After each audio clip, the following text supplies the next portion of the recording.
आज की कहानी मन अति सुंदर के घर से शुरू होती है, जहां माहौल थोड़ा तना हुआ है।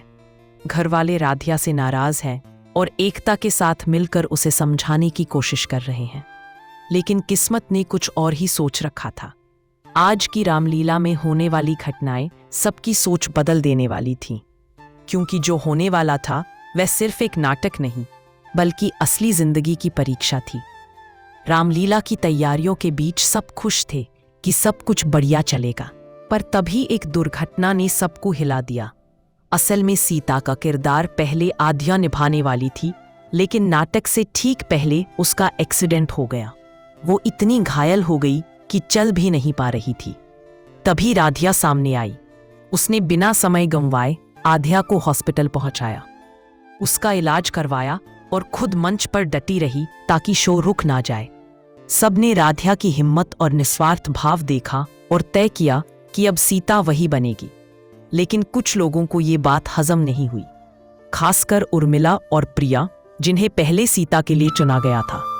प्रिया ने कहा कि सीता का रोल सिर्फ रूप से सुंदर लड़की नहीं निभा सकती, बल्कि उसमें सीता जैसी मर्यादा, सहनशीलता और प्रेम होना चाहिए। सबकी निगाहें राधिया पर थीं, और सच कहा जाए तो उसके भीतर सचमुच वही गुण थे। उसने बिना किसी स्वार्थ के दोस्त की मदद की थी, और यही उसे मन से सुंदर बनाता था। तभी एक नया मोड़ आया। सीन में एक श्लोक बोलने की बारी थी, एक श्लोकी रामायण। सबको शक था कि राधिया इतनी जल्दी उसे याद नहीं कर पाएगी, लेकिन उसने सबको हैरान कर दिया। उसने श्लोक बोला, आदो रामम तपोवन गमनम हत्वा मृग कांचनम वैदेही हरणम जटायु मरणम सुग्रीव संभाषणम बाली दग्नम समुद्र तरणम लंकापुरी दहनम एतद रामायणम। फिर उसका अर्थ भी समझाया कि इस एक श्लोक में पूरी रामायण समा जाती है। सबने तालियां बजाईं, मगर मंच के पीछे समस्या खत्म कहाँ होती है। अब मसला उठा वेशभूषा का। सीता के वस्त्र नहीं मिल रहे थे। राधिया ने बताया कि वो कुछ कपड़े लाई थी जो सीता की मूर्ति पर पहनाने थे। वही बड़े साइज के कपड़े अब उसके काम आ सकते हैं। सबने राहत की सांस ली, संकट टल गया। लेकिन इसी बीच उर्मिला नाराज होकर बोली कि जवाब मिला सुपर्णखा। पहले तो वो चौंकी, पर फिर बोली, ठीक है, कम से कम स्टेज पर जाने का मौका तो मिलेगा।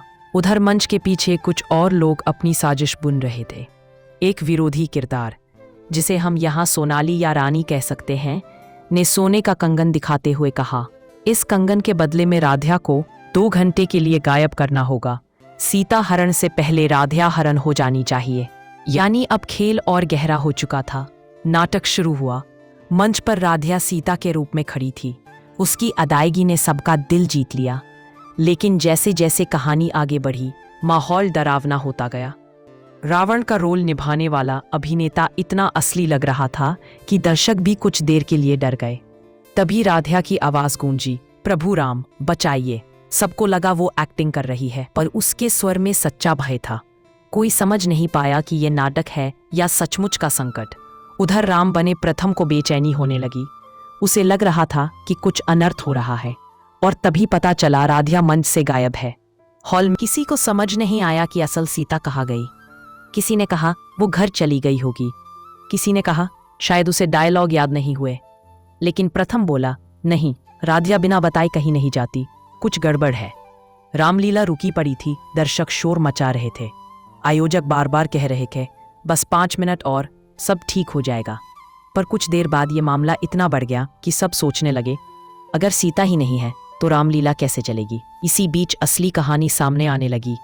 किसी ने सच में राधिया को अगवा कर लिया था। जिस षड्यंत्र की बात हुई थी वो अब सच बन चुका था। लेकिन किसने किया, क्यों किया, इसका पता किसी को नहीं था। सब जगह उसकी तलाश शुरू हुई। प्रथम, जो राम का रोल निभा रहा था, बेचैनी से हर कोने में ढूंढने लगा। उसकी आंखों में चिंता साफ झलक रही थी। उधर घर वाले भी परेशान थे। पापा, दादी, सबका दिल घबराया हुआ था। हर किसी के मन में एक ही सवाल था, राधिया कहाँ गई। जब ये सब हो रहा था, मंच पर दर्शक चिल्ला रहे थे, नाटक शुरू करो, नहीं तो हंगामा होगा। आयोजक हाथ जोड़कर माफी मांग रहे थे। और तभी प्रथम ने धीरे से कहा, अगर वो सीता है तो मैं राम बनकर उसे ढूंढ लूंगा। आखिर में कहानी एक बहुत गहरी बात कहती है कि सीता का रूप, राम का रूप या रावण का मुखौटा, ये सब बस बाहरी चीजें हैं। असली सुंदरता उस इंसान में है जो दूसरों के लिए निस्वार्थ भाव से कुछ करता है। राधिया ने किसी के कहने पर नहीं, बल्कि अपने मन की सुंदरता से वो किया जो सही था। यही मन अति सुंदर का असली संदेश है।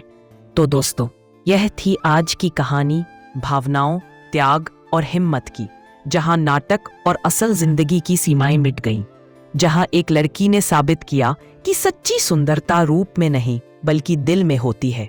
अगर आपको आज का ये वीडियो पसंद आया हो तो वीडियो को लाइक करें और चैनल टीवी शो मित्रा को सब्सक्राइब करें। धन्यवाद।